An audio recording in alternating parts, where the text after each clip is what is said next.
Alô, amigos queridos, aqui mais uma vez diante desta câmera, procurando levar algo de positivo para você. Hoje nós vamos falar sobre o temor de Deus.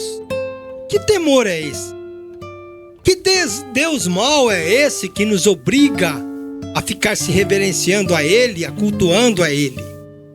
Por que disso?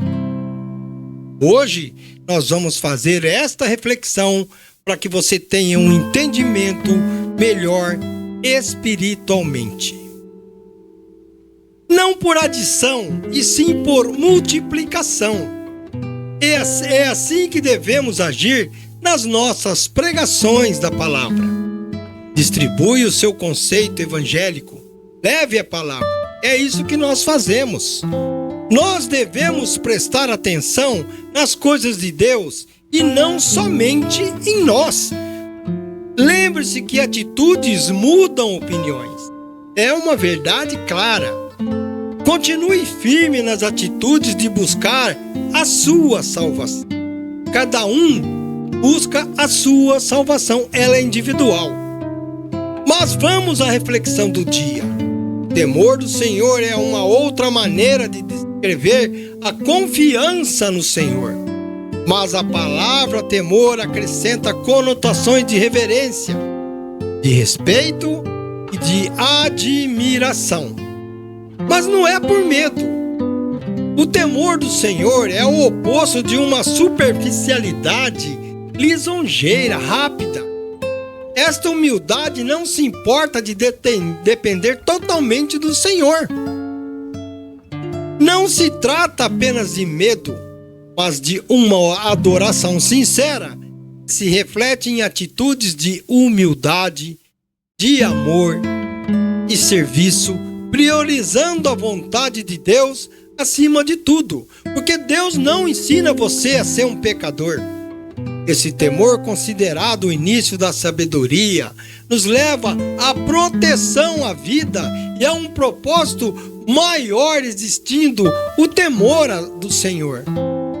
A maneira mais simples para as crianças serem sábias, evitarem as armadilhas da vida no futuro, é a de obedecer ao sábio conhecimento e afeição dos pais durante tudo aquilo que vai ser adquirido pela criança.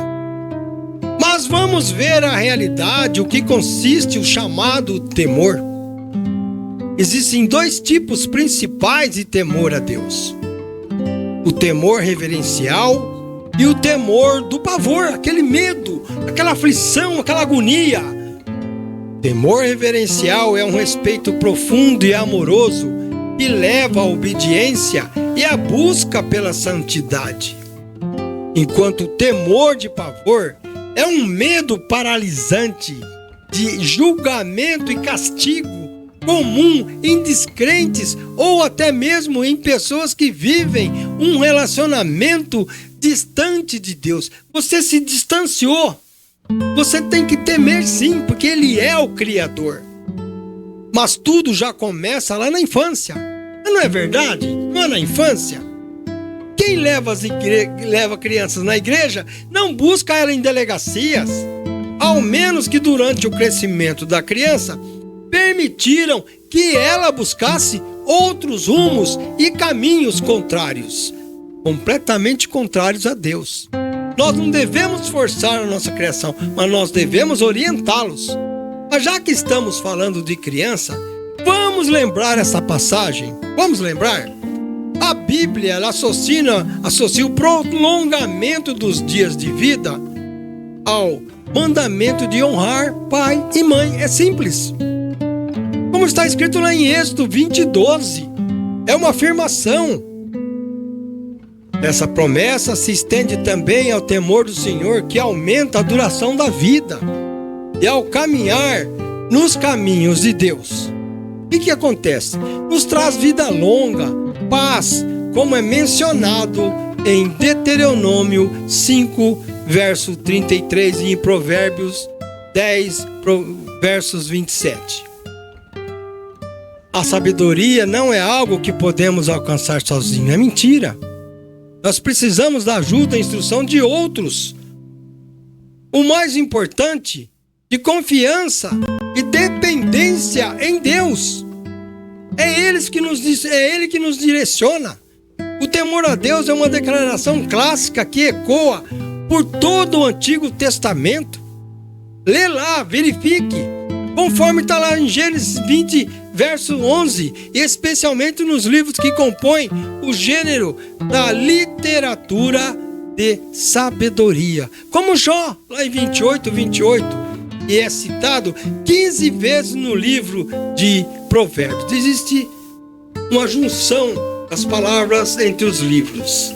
Já que temos uma conotação negativa em torno do medo, esta frase é frequentemente descrita como uma reverência saudável pelo Senhor. Temos que ser reverente, mas talvez devêssemos repensar o termo medo ou temor. São dois motivos. Todo ser humano experimenta o medo e ele está ligado aos nossos valores. Tendemos a servir aquilo que mais tememos. Se é por nossas vidas ou pelas vidas de nossas famílias, é porque nos importamos profundamente com eles. É uma verdade, uma realidade. Valorizamos a vida. Isso nos levaria a temer inimigos ou invasores, porque estamos preocupados que eles possam levar ou destruir algo que importa para nós. Por exemplo, perseguição. Tem pessoas que te perseguem. Se esse é o nosso maior medo, então invasores em potencial se tornam nossos mestres, sem nem realmente precisar invadir. Os provérbios, por exemplo, desejam que escapemos do serviço a qualquer medo que não seja o temor a Deus. É muito claro, objetivo. Se temermos o Senhor, então colocaremos a obter a aprovação de Deus como um valor acima de todos os outros. Isso, na verdade, não nos permite viver em paz, em medo à ameaça de um invasor. Mesmo enquanto reconhecemos e nos preparamos para essa possibilidade, que aparece no nosso dia a dia, e nos permitiria viver em paz e liberdade, mesmo se o invasor capturasse a nossa terra, porque nenhuma pessoa pode nos impedir de aplicar a sabedoria para agradar a Deus. Ninguém pode impedir. Eu quero servir a Deus, eu quero não errar, eu não quero estar pecando, prejudicando as pessoas. Os livros de sabedoria consideram o ministério de Deus de vital importância. Não podemos controlá-lo. Somente Ele é Deus. Ele pode nos submeter a circunstâncias desafiadoras, como fez lá com Jó, ou nos pedir para confiar nele, como Salomão lá em Eclesiastes. É tudo natural, está tudo escrito, explicado. A confiança requer que reconheçamos nossa vulnerabilidade diante de Deus e até mesmo muitas vezes diante do inimigo.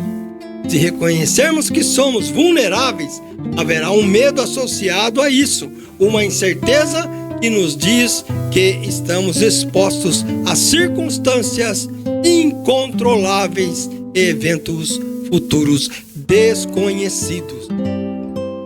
Perceberam? A vulnerabilidade insiste que confiamos, mas a única questão é: em quem? Quem você confia? Será a nossa confiança abusada ou colocada fora de lugar por confiar em nós mesmos? Ou em algo que não é seguro?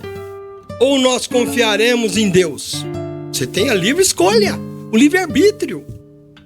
Ao confiar em Deus, proclamamos simultaneamente que Ele é aquele que vai valorizarmos e a quem tememos. Mas vamos lembrar que grandes profetas sentiram temor do Senhor. Muitos sentiram temor do Senhor. com muito mais respeito. No primeiro capítulo lá de Moisés, está pastoreando os rebanhos de Jetro no deserto, quando se desvia e vê uma sarça ardente à sua frente. Ali Moisés ouve Deus dizer: te aproximes, tira as sandálias dos teus pés, porque o lugar em que estás é terra santa. Está escrito lá em Êxodo. Está escrito em Êxodo 3:5. E no segundo capítulo, lá em Isaías, tem uma visão do Senhor gloriosamente assentado em seu trono e rodeado por uma hoste de serafins. Então Isaías fez o quê? Ele exclamou: ai de mim, estou perdido, pois sou um homem de lábios impuros e habito no meio de um povo de lábios impuros. Os meus olhos viram o Rei, o Senhor dos Exércitos. Isso está escrito lá em Isaías, capítulo 6, verso 5. Ambas as cenas nos colocam frente a frente com a absoluta santidade e alteridade de Deus. Muito objetivo, muito claro o que Deus quer. Elas também são uma janela para Provérbios 1:7, com sua frase inicial que diz assim: o temor do Senhor é o princípio da sabedoria. Simples, né? Temeu ao Senhor, cuidou. É o princípio da sabedoria. De fato, essa frase, o temor do Senhor, é repetida 14 vezes em Provérbios e é o lema do livro, lembrando que nos segue a condição primordial para se obter sabedoria.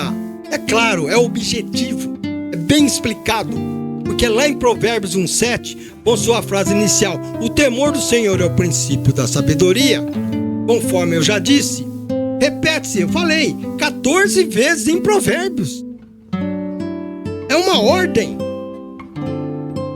Constitui o lema do livro, lembrando aos leitores a condição primordial para se obter sabedoria. É primordial, é objetivo, é claro.